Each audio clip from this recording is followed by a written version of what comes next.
Hello artist, we should be all set today to finish adding our tinted colors to our details that we made using the clay tools. And so we had used those clay tools to press a design inside of each of the 5 lines that we had made, and those details on the clay are not very apparent or obvious because we had covered them with one color of paint. Now we're going to be using another color of paint tinted with white.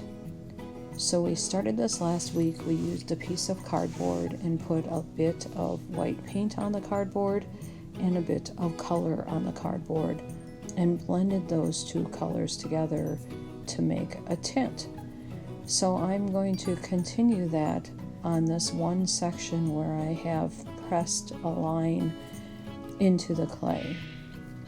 And as I finish that, I'm going to be selecting new colors to do the other spaces. So I have selected red and green. So I'm going to take a bit of that red and a bit of the white and blend it together.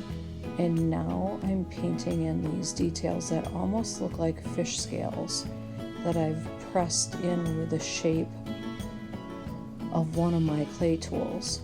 So I'm going to carefully, if you notice, I'm not adding water to this paint like we did before in the past where we dipped our brush into the water.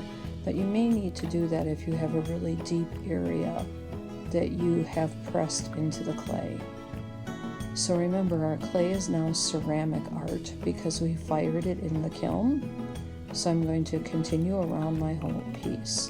I'm going to stop there though. You would finish all of your parts of your ceramic bowl. I'm going to move that aside because we're going to use something called Mod Podge.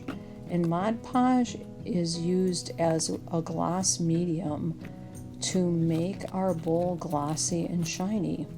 It looks a lot like glue, but it's not glue. It also looks like white paint, but when it dries clear. I have to make sure that I get into all of those crevices.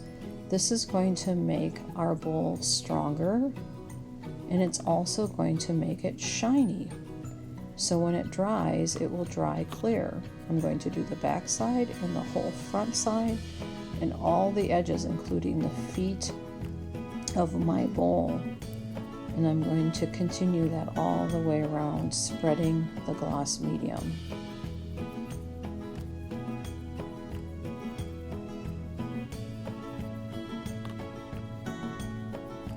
I don't want to have too much on it. You can see some of it on the back has already started to dry. It's all shiny and beautiful. Enjoy.